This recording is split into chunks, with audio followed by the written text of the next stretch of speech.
Саламатсыздарбы, кырматтуу окурмандар. Поликлиника медиасынын сереп берүүсүн баштайбыз. Биз бүгүн COVID-19 дарылоодогу уу коргошундун кооптуулугу жөнүндө сөз кылабыз. Биздин студияда мейманда Саламаттык сактоо министрлигинин штаттан тышкаркы клиникалык фармакологу, медицина илимдеринин доктору профессор Аида Зурдинова, ошондой эле медицина илимдеринин доктору профессор Саламаттык сактоо министрлигинин штаттан тышкары башкы инфекционисти Айнура Кутманова. Саламатсыздарбы? Берүүнү мен Айгүл Бакиева алып барам. Мына жакында Саламаттык сактоо министри Алымкадыр Бейшеналиев COVID-19 дарылоодогу уу коргошундун пайдалануу тууралуу айтып кетти. Сиз айдайым ошондо каршы пикириңизди билдирдиңиз. Ушул тууралуу айтып кетсеңиз. Эми баарыбыз билебиз, уу коргошун бул уу өсүмдүктөрдүн бир түрүнө кирет. Анткени ал өсүмдүктүн ичинде аябай уу заттар бар. Андай эле айтып кетсек, 3000 жылдан бери мисалы медицина, фармацевтика жагын карасак, көп эле китептерде, ар кандай журналдарда ушул уу коргошундун ар кандай сапаттары жазылган. Азыркы убакытка чейин эле көбүнчө эле медициналык жактан жазылган журналдарда ушул уу коргошун менен ууланып өтө оор абалга түшкөн кандайдыр бир тажрыйбалар азыркыга чейин жазылып жатат да. Ошондой эле айтып кетет элем, өз убагында бизде профессор Алдашев Абдулхай деген киши болчу. 74-жылы ушул аконит деп, ушул уу коргошундун башка аты, латин аты аконит да. Ошол аконитке байланыштуу китеп жазганда, ал китебинде ушул акониттин кандай историясын жазып чыккан. Кыргызстанда, бүт өлкөлөрдө, кайсы өлкөлөрдө кандай түрлөрү бар, ар кандай сапаттарын ошол анализ кылыпчы, кайсы өлкөлөрдө эмне болуп аткан. Андан тышкары ошол жерде Кыргызстанда болгон тажрыйбаны жазып кетиптир да. Табиптер колдонот, өзүнүн кандайдыр бир рецепттери бар экен, ошентип колдонуп, ошол ысык ичип дегендейчи оронуп.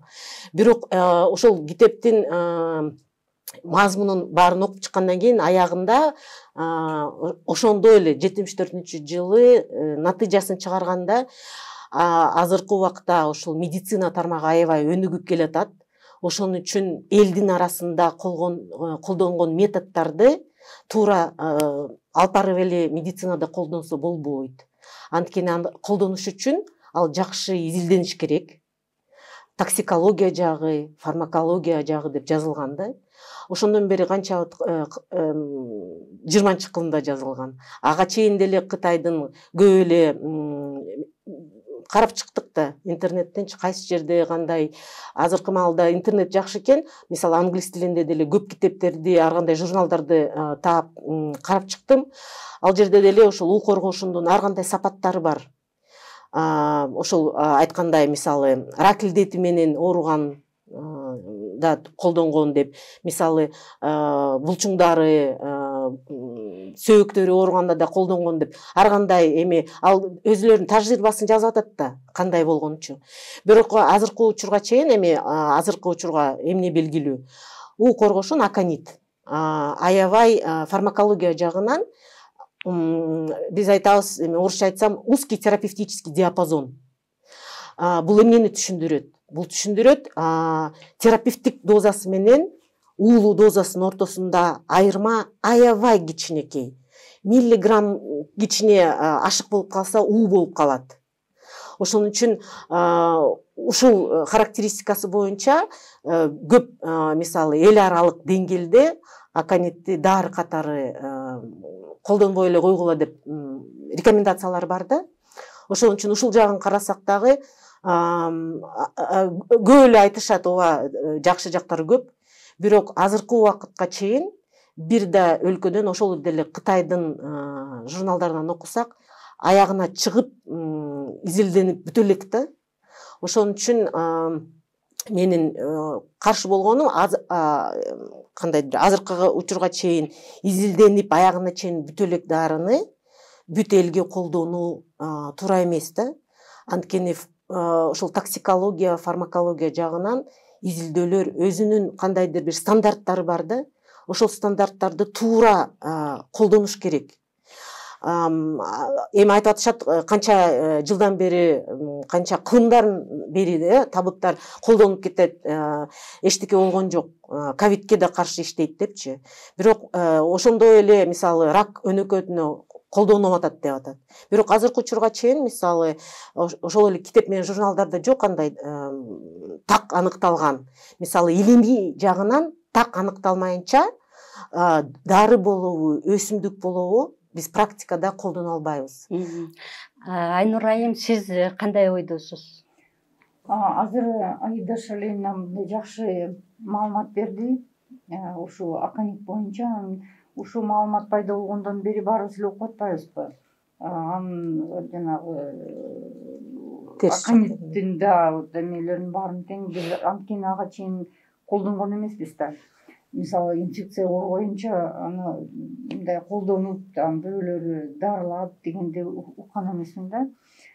Анан азыр Аида Шалина айтып кеткен жагына мен да кошулайын дедим эле. Мен да уже бир нече күндөн бери көп эле окуп атабыз. Анан мага ушу ковидке мындай ковид жагына да кандай жардам бере алабы деп ошол жагын окуп, жана көп эле журналда жана статьяларда мен эмнеге көңүл бурдум, жанагы жана экспериментальный животные дейбиз го, ошолорго бергенде аларды эксперименттен кийин дозасын өлчөп, андан кийин эффекти кандай болду деп ошону изилдешет. Анан кийин аягында жанагы патология, морфологическое изменение да, жана изилдейт да, жана кандай ички органдарда кандай бузулуштар болду депчи ошо аканит бергенден кийин. Анан мен көңүл бурганым ошо жана кан тамырларда эме кан туруп калат экен да. Ал болсо ковидке мындай караса да, ал вообще болбойт да. Анткени анысы деле биз жана ковидти айтып атпайбызбы? Ошо бир жылдан бери изилденип, азыр биз бүгүнкү күнү баарыбыз билебиз, кан тамырларда кан уюлуп жана тромбоздор болот депчи. Анан бул аканит дагы ошого окшотуп, жана канды көп чуркатпай, жана капилляростаз дейт, жана капиллярларда кан туруп калса, бул кайта жанагы уюлуп канды көбөйтүп жиберет. Ошон үчүн ошол жагынан караганда бул дары жардам бербейт ковидтечи, ошол жагын карасак.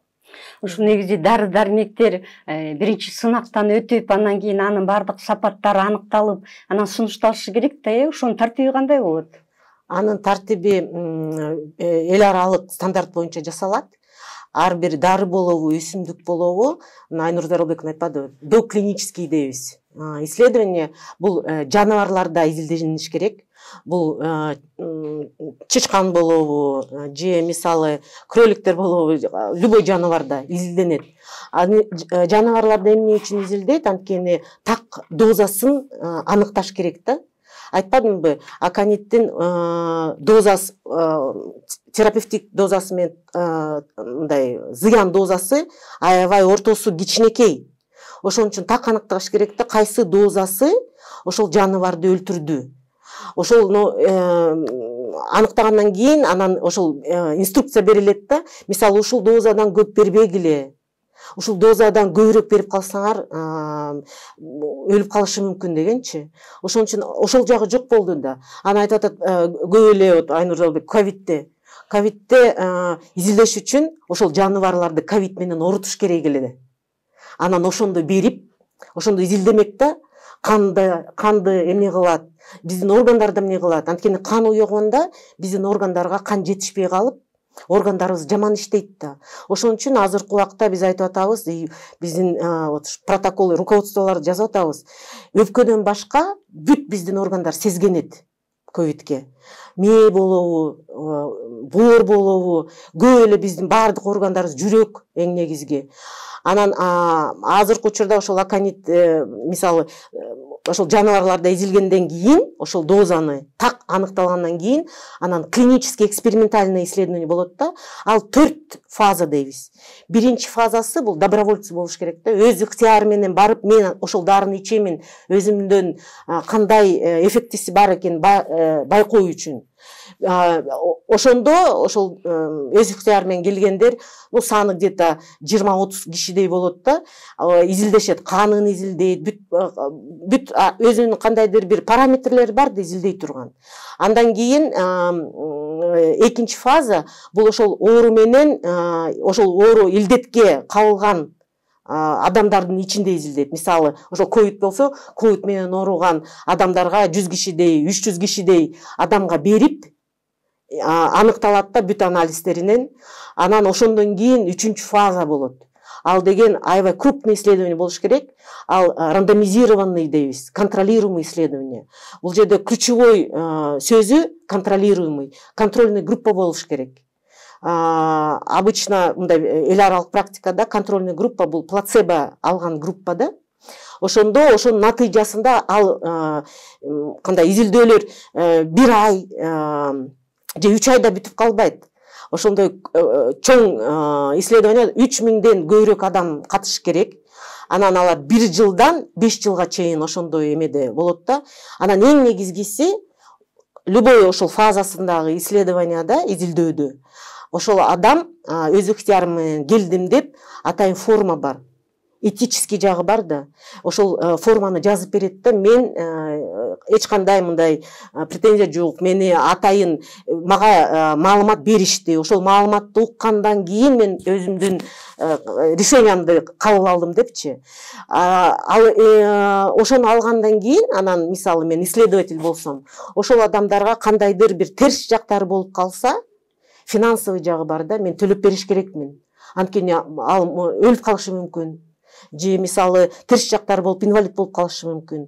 Ошол жагы, финансовый жагы тоже каралыш керек да. Анан 4-чү фаза бул мисалы ошол элдин арасында көп колдонгондон кийин мындай терс жактарын чогултуш үчүн атайын изилдөөлөр бар.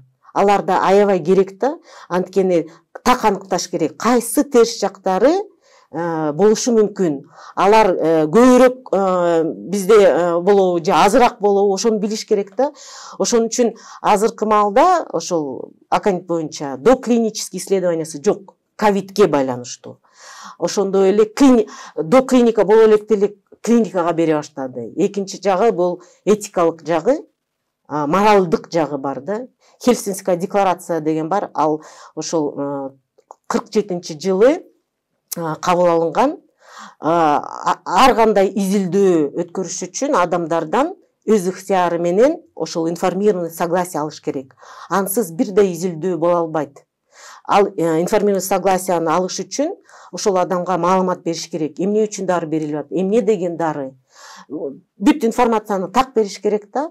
Ошон үчүн мисалы башка ооруларга изилдениптир. Мисалы көп эле изилдөөлөр мисалы Кытай, Жапон өлкөлөрүндө болуптур да. Ошол Кытай өлкөсүндө изилдешиптир. Ошол дары өзүн кантип алып барат, аканит.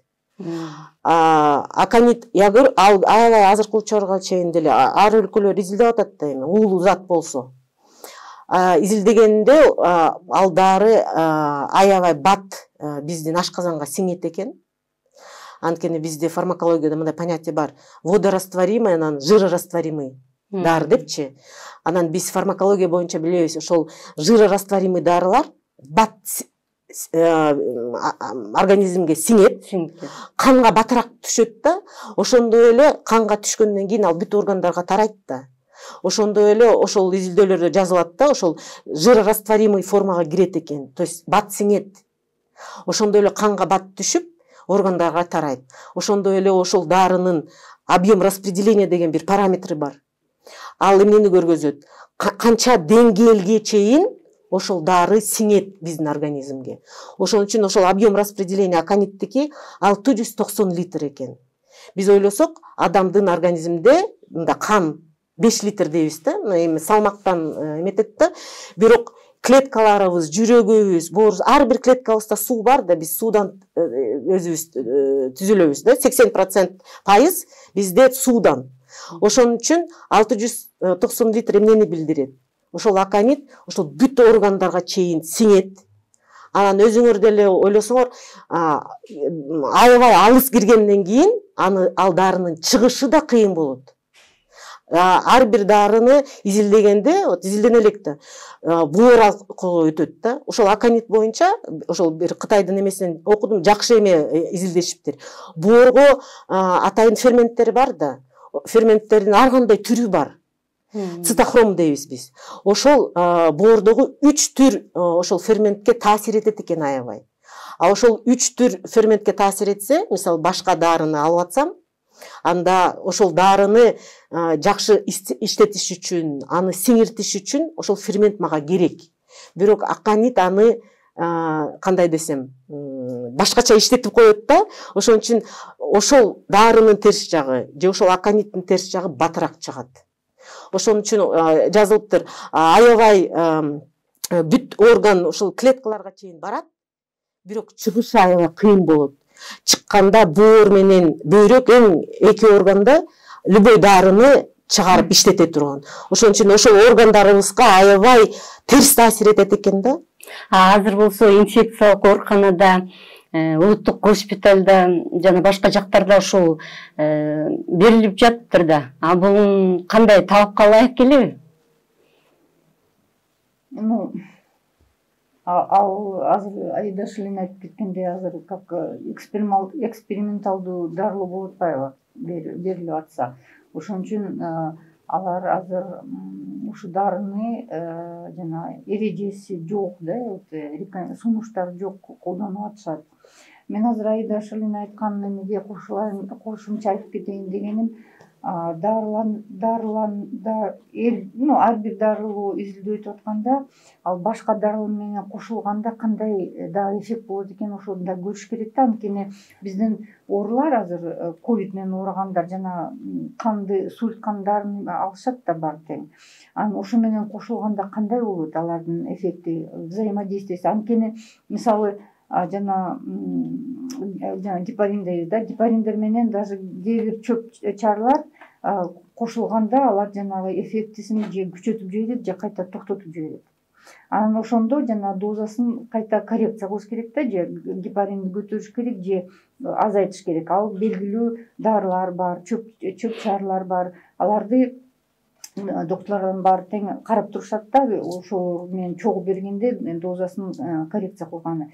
Бул аконит менен биз билбейбиз кандай взаимодействие жана кошулганда кандай эффект болот. Анысын дагы бир өзүнчө изилдеш керек да. Там гепаринден башка дагы антибиотиктер бар. Ошолордун баары дагы изилделбеген, көп эле азыр суроолор бар. Ошон үчүн ошонун баары билинип, анан кийин колдонсо пайда көрүп болот. У коргошуну ушул жана клиникалык протоколго кошулуп калышы мүмкүнбү? Жок. Азыркы учурда мисалы эл аралык деле практиканы алсак, бир дагы ошол бул мамлекеттик документ да, кандай туура дарылаш керек, диагностика кылыш керек. Ошон үчүн бир дагы өлкөдө мисалы чөп менен жасалган дарылар кирген эмес. Анткени анын далилдеген жагы жок. Айтып атпаймынбы, азыркы учурга чейин у коргошун эмес, ошол аконит менен башка деле дарылардын далилденген жактары жок. Чөп өсүмдүктөрүн далилдеш үчүн аябай мындай жакшы пландаштырган изилдөөлөр болуш керек. Андай изилдөөлөр азыркы учурга чейин жетишсиздик. Ошон үчүн алдын ала эле изилдене элек дарыны киргизе албайбыз. Ошон үчүн бизген акыркы 5-версияны бизге кечээ кабыл кылды министерство. Ал жерге эчтеке кошулган жок. Андай обычный эле айтып кетер элем, көп эле СМИде жазып атат, мисалы этиология патогенези азыркыга чейин изилдене элек депчи. Андай эмес. Анткени этиологиясы бар, айтып атпайбы, анын ковидти чыгара турган вирустун аты SARS-CoV-2 изилденген, анын молекуласына чейин да, составына чейин. Мына лекция окуйбуз, Айнур Зарылбек лекция окуйт, көргөзөт ошол эмнеден турат ошол вирус. Андан кийин патогенез дейбиз. Ошол киргенден кийин организмге биздин денебизде кандай таркайт, ал да изилденген. Анын бир түрү ошол кандын уюшу да. Анан бул жерде айтып кетет элем, мисалы дары катары айтып атпайбы, ысык түрүндө ичип тердейт. Ооба көп эле ошол китептердин ичинен таптым. Ооба тердетет экен да. Анын өзүнүн фармакологиялык жагы бар да, биз айтабыз холинолитик депчи, холиноблокирующий дейбиз, ошондой көргөзөт экен. Бирок анын терс жагы бар, тердете турган. Кандай? Анткени аябай тердегенде биз сууну потеря жидкости дейбиз да, обезвоживание болот. Ал эмнеге алып келет? Эң негизги кандын уюшу. Биз ошон үчүн экинчиси мисалы диабет дарты менен ошол кесепети бар болгондордун сахары аябай өйдө көтөрүлүшү мүмкүн дагы, айтабыз диабетический кетоацидоз болушу мүмкүн. Ошон үчүн бизде диабет менен ооругандар аябай оор түрдө түшүп атат, аябай тердеп мындай алып кеткендерчи. Кийинки жагы биздин организмдин тер менен калий деген атайын макроэлемент бар. Ошол биздин терибиз менен чыгат. Ал эмнеге алып келет? Булчуңдардын мисалы айтабыз го мындай судороги болупчу. Эң негизгиси ал калий деген кеткенде, ал калий көп эле организмдердин иштешине жардам берет да. Эң негизги бул жүрөктүн согулушу туура эмес болуп калат да. Ошон үчүн уу зат деп атпайбызбы аконитти. Ошол эң негизгиси ошол жүрөккө таасир этиши. Мисалы ичтиң аябай тердегенден кийин жүрөгү да токтоп калышы мүмкүн. Анткени ошол калий чыгат да. Аконит деген биздин организмде эмне үчүн ошол калийди чыгарат? Натрий деген атайын каналдар бар. Натрий деген бул тоже макроэлемент. Ал натрий биздин ар бир клеткада өзүнүн мындай бир как насоска окшоп иштейт да. Ошол натрий клетканын ичине киргенде көп болуп, ал кальций менен кошотуп организмди аябай катуу иштетет да. Ошон үчүн тердеген да ошондон. Жүрөктүн согулушу да ошондон. Көп болуп, жүрөк ар бир орган иштегенден кийин дем алыш керек. Мисалы жүрөктө биз айтабыз систола, диастола депчи. Жакшы иштегенден кийин ал эс алат, анан кайра иштейт. Муну алгандан кийин жүрөк бат иштейт. Эс алганга убактыгы жок. Анткени ошол натрий көп. Аконит толтуруп койду аны. Ошон үчүн жүрөк андан 5 бетер көбүрөөк иштеп калат да. Ошон үчүн жүрөктө жазылып турат да, мисалы аритмия, остановка сердца, жүрөк токтоп калышы мүмкүн. Ошон үчүн тердегенге дайыма жардам бербейт. Ошон үчүн ошону да эметиш керек да.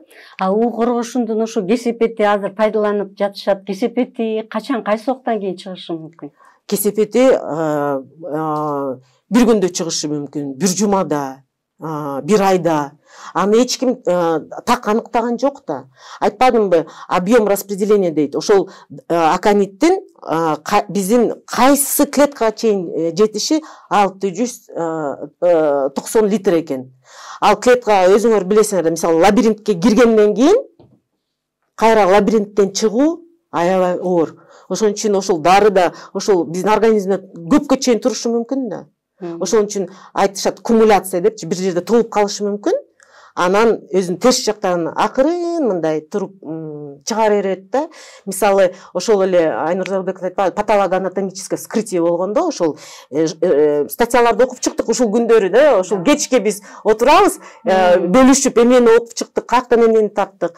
Жазылып атат да, ошол ууланып, уу коргошундан ууланып, ошол акониттен ууланып калган жарандарды вскрытие кылганда эң негизги орган аябай мындай катуу илдет болгон бул боор, бөйрөк, анан өпкө экен. Анан жазылды өпкөдө, жүрөктө ачканда жүрөктүн ичи өпкөнүн ичи канга толуп калыптыр да, уюган канга толуп калыптыр.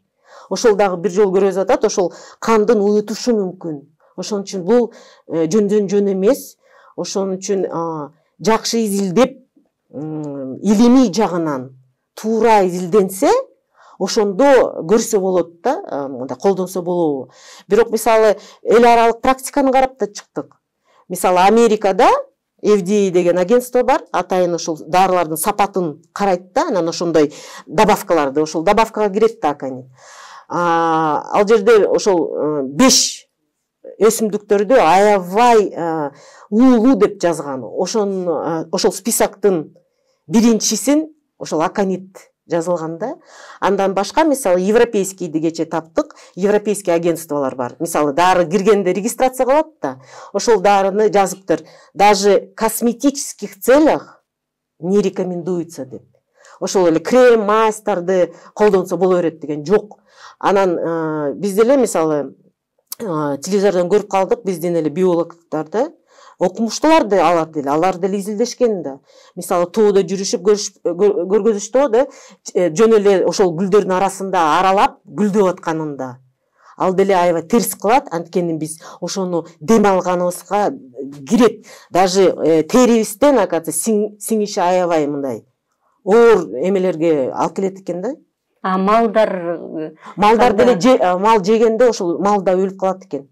Даже Европанын эмелеринен кече окудук, малдар да өлүп калат экен, даже мисалы эмелер, арылар бал чогултканда, ошону чогултканда арылар да өлүп калат экен. Бул уйгур кушун биздин Кыргызстанда ысык көлдө эле өсөбү же башка жактарда өсөбү? Жок, ал мисалы Южный Америкада өсөт экен, Россиянын мындай тоолуу аймактарында Алтай, Кытай, Япония, көбөлө өлкөлөрдө өсөт экен. Бирок ар бир өлкөдө өзүнүн мындай регламенти бар да, муну колдонсо болот дегенчи. Анын түрлөрү да бар да, Анын түрлөрү бар. Биздики ошол Джунхайский да, аты Каракольский деп аты ошондой экен. Каракольский, Таласский дагы бар экен. Биздечи ошол Алдашевдин китебин окуп чыксак, көп түрлөрү бар экен. Бирок баары тең заттар экен. Бул саламаттык сактоо министрлигинин клиникалык протоколу кимдер түзөт? Ошого кимдер түзүүгө катышат? Биздин клиникалык протоколду биздин жумуш тобубуз бар. Аяка ар кандай артисттер киришет, профессорлор да, ведущий профессорлордун баары киришет. Ошон үчүн анткени 1 жылдан бери биздин азыр билимибиз ушу ковид боюнча азыр толуктанып атат, дайыма барады. Анткени башка өлкөлөрдө ушундай чоң исследованияларда изилдөөлөр өткөрүп атат. Анын жыйынтыктарлары чыккандан кийин биз аларды да окуп, биздин протоколдорду толуктайбыз. Биринчиси менен азыркыны салыштырсак, азыр биздин протоколдун жана өлчөмүндө көбөйүп атат, анткени маалымат көп болуп атат. Мурда биз жалаң эле өпкө эле жабыркайт десек, башка органдарда жабыркайт деп дайыма жаңы маалыматтар түшүп атат. Ошон үчүн биздин да протоколдордун разделдери көбөйүп атат азыр. Бизде азыр сопутствующие заболевания, кошумча оорулардан көп кошулду да, ошолорго там жүрөк оору, мисалы ошондой оорулар болсо кантип дарылаш керек, бөйрөк оору, боор оору депчи ошолордун баары кирди. Андан кийин кош бойлуу аялдар кантип дарыланыш керек, психический, ар кандай да неврология жактары кошулуп атат. Анан жаңы азыр проблема чыгып атат. Азыр ковид менен ооругандан кийин постковидный синдром деген, жана 3 ай өткөндөн кийин кээ бир адамдарда оорунун белгилери дагы эле болуп же кайта пайда болуп калышып, ошондо постковидный синдром деп жаңы чыгып атат. Ошол дагы бир раздел болуп кошулду. Жаңысы биз ушул айлары дарыгерлерибизди региондордо окуттук да. Дарыгерлерибиз документти мисалы деле ошол руководство дейбиз да, эң негизги бул мамлекеттик документ. Андан мындай кыскача протокол чыгарабыз да. Ошол протоколдор деле 5-6 күн барак болуп кетет. Анан аны окугуча убакытта аз депчи, анан блок схема жасап берсеңер жакшы болмок депчи. Анан ушул 5-эмесинде биз блок схема жасадык.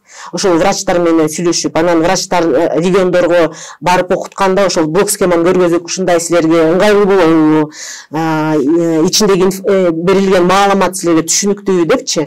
Анан жакшы эле эмени алдык да, отзывчы. Ушундай кылып берсеңер жакшы болот деп. Эми мына 16 апрель күнү бекитилди. Эми азыркы маалда эми Айнур Зарылбековна ошол биз тобубуз окутуп чыктык. Эми дагы окутабыз. эми азыр эми аймактарда айтсак, Айнур Дабылбеков деле айтат го, врачтарыбыз, дарыгерлерибиз даяр ковид дарылаганы. Азыркы маалда мындай эч кандай зыян келтире турган дарылар дагы башкалары кирген жок. Бардыгы ошол ковидтин белгилерин дарылай турган гана дарылар кирди да. Кандай бир тажрыйба топтолуп калган турат биринчи протоколдон бери. Жайкы маалдан кийин көрдүк да, врачтарыбыз дагы өздөрү да тажрыйбасы пайда болду. Анан документти эми түшүнө башташты, ушундай иштеш керек экен. Түшүнүктөрү башкача болуп калды да. Ушул клиникалык протоколду дарылоо мекемелеринде катуу сакташабы? Ушул боюнча дарылашабы? Абдан азыр биз жаңы эле аймактардын барып докторлор менен жолугушуп сүйлөштүк, баары тең айтышты, жана 4-чү протокол жакшы жазылган, ошо менен иштеп атабыз. Ошо менен азыр иштегенде жеңилдеп болуп калды, оорулар айыгып атышат деп жакшы пикир айтты. Азыр 5-чи протоколубуз жана дары боюнча көп айырмасы жок. 4-чү протокол мененчи ошол эле калды, ошолор эле жана канды суутута турган антибиотиктер эгер көрсөткүнчү болсо, дексаметазон дейбиз, ал деле калды, бирок мындай катуу эмелерди жаздык да, көрсөткүчтөр качан колдонсо болот депчи. Ошондойлор болду. Анан бирок биздин протокол жанагы блок схема ошондойлор менен толуктанды. Анткени жанагы врачтарга красный зонага киргенде баары формачан жүрүшөт да, сиздер баарыңыздар билесиздер. Ошондо мындай жеңил колдонгонгочу врачтарга кирип жанагы кандай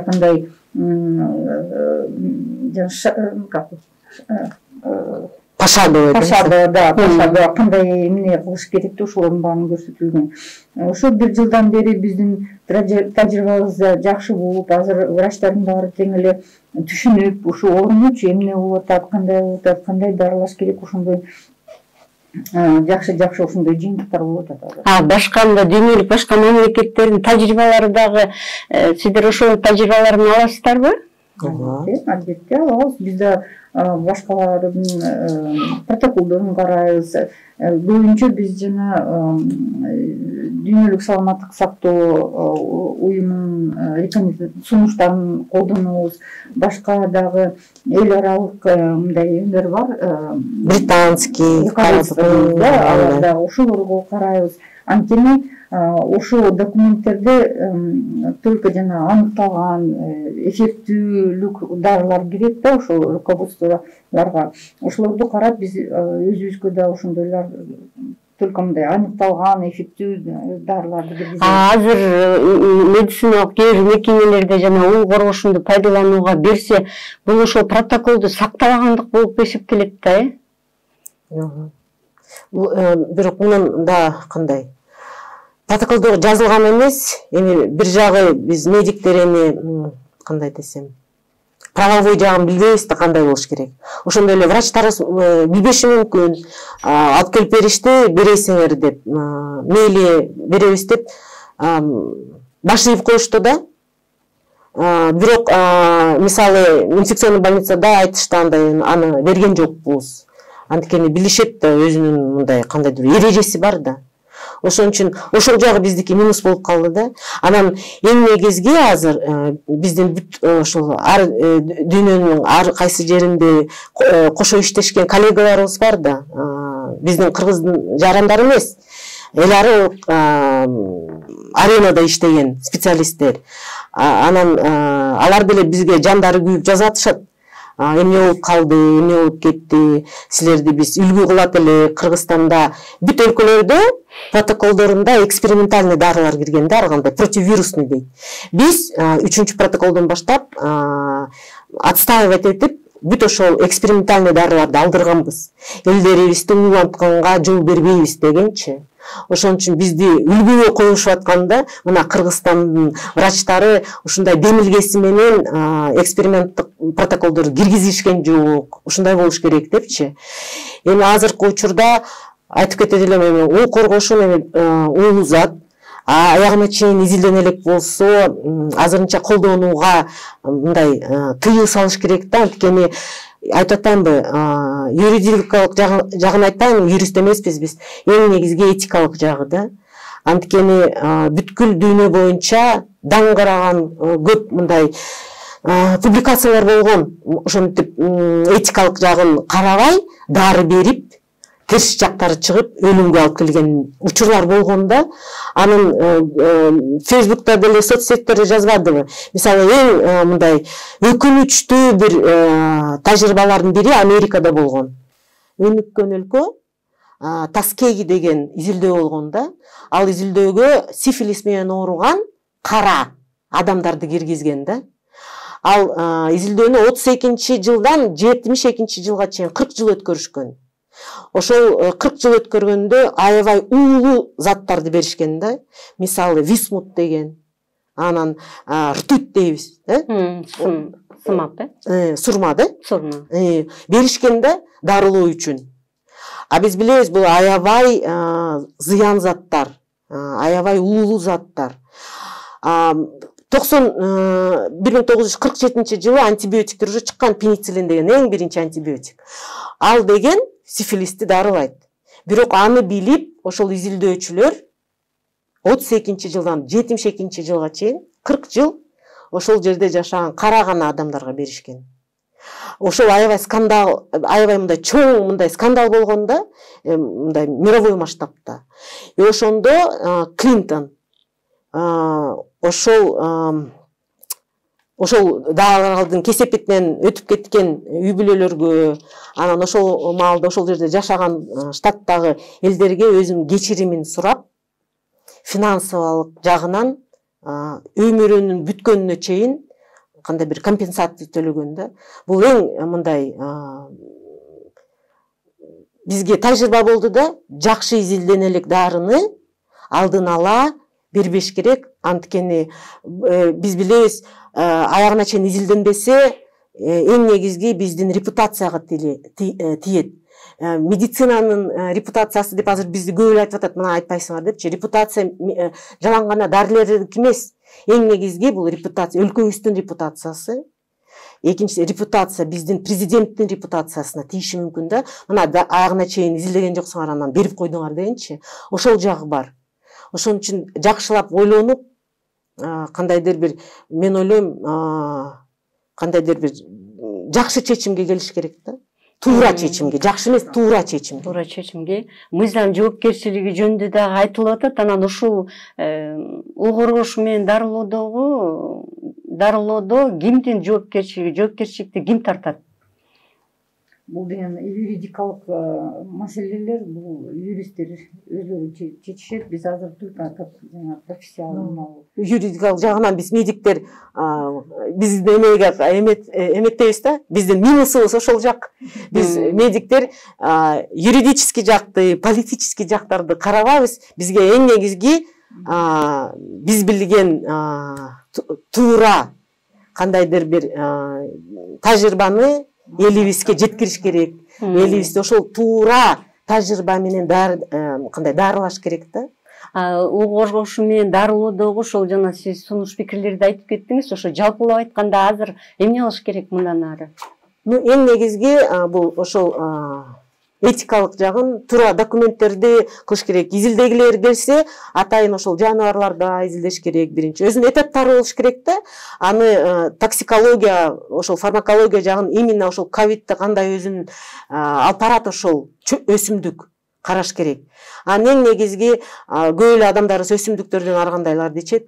Эң негизги ошол өсүмдүктөрдү ичсе, бирок бул дарыгер айткан жок ич деп. Өзү ичип атат, өз ыктыяры менен ичип атат да, туурабы? Биз айтып атабыз самолечение. Азыр базарларга барса ар кандай чөптөрдү сатат. Аны алып эле кандай интернетте деле ар кандай рецепттерди жазат да, тигини бияка кош, анан муну буяка кош депчи. Эң негизги айтып кетет элем, ар бир жараныбыз ошондой чөп өсүмдүктөрдү ичсе, ар кандай чөп өсүмдүктү өзүнүн дарыгерине айтыш керек. Мен ушундай өсүмдүк ичип атам. Анткени Айнур Жарылбекова айтып кетпедиби? Ар бир өсүмдүк дары менен бири-бири менен туура келбеши мүмкүн. Бири-биринин ошол дарынын эффективдүүсүн түшүп калышы мүмкүн. Же наоборот, ошолдун дарынын концентрациясын биздин каныбызда көбөйтүп, терс жаман жактары чыгып калышы мүмкүн да. Ошон үчүн аны да билиш керек. Эң негизги ошол чөптөрдү кабыл алып атканда дарыгерден эми консультация алыш керек. Ушу кыскача айтканда ушул угу коргош менен дарылоону токтотуш керек деп айтууга болобу? Ооба.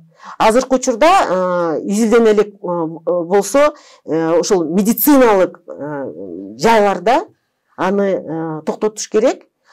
Мисалы табыптар берип атат деп атпайбы? Эми бул табыптардын өзүнүн опыты эми. Алар ошол ответственность ошол табыптарда. Бирок медицина жагынан биздин мисалы кандай десем, знаниябыз, опытыбыз чөптөр менен дарылаганга жок. Анткени биз официальный медицинага окутканбыз да. Дарылоо мекемелеринде ошо берип баштаган турбайбы? Бирок аны аныкташ керек да, мисалы инфекцияда жок, андай беришкен жок. Аны биз мындай барып изилдеп андай жумуш өткөргөн жокпуз, ошон үчүн айта албайбыз. Айта албайбыз, каякта бергеничи. Аны үчүн атайын топ түзүлүп изилдеш керек да, кимиси алды, кимиси жок.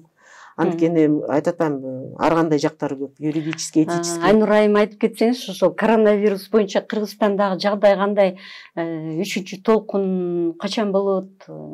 Бизде эмнеден кооптонушубуз керек алдыда? Азыр 3-чү толкунду баарыбыз эле талкуулап атабыз да, бул башталды же кийин башталабы деп ошондой деп азыр бизде деле суроолор болуп атат. Бирок көрүп атпайбызбы, акыркы күндөрү кичине көбөйүп, кичине да, мурдакы 1-2 ай мурункуга салыштырганда азыр кичине көбөйүп атат. Дагы бир нече больницалар ачылышты, азыр даярдык болупчу, дагы оорулар көбөйүп кетсе, орундар бар, даярдалган.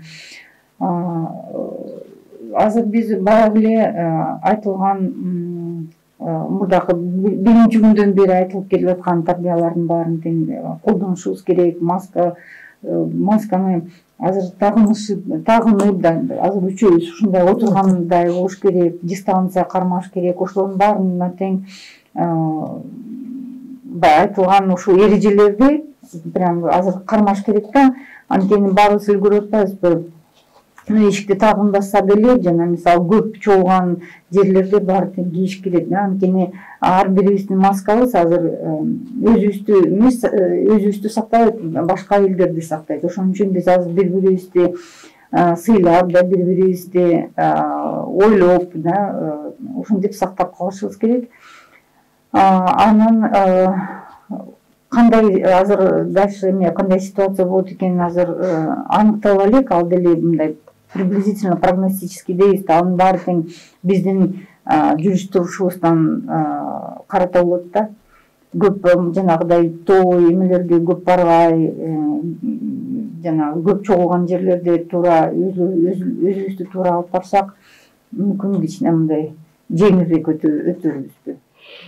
Сиздерге рахмат, ошол студияга келип бергениңиздерге, маек куруп бергениңиздерге. Урматтуу Поликлиника медиасынын сереп берүүсүнүн көрөрмандары, окурмандары, сиздер COVID-19 дарылоодогу уул коргошундун кооптуулугу деген темадагы маекке күбө болуңуздар.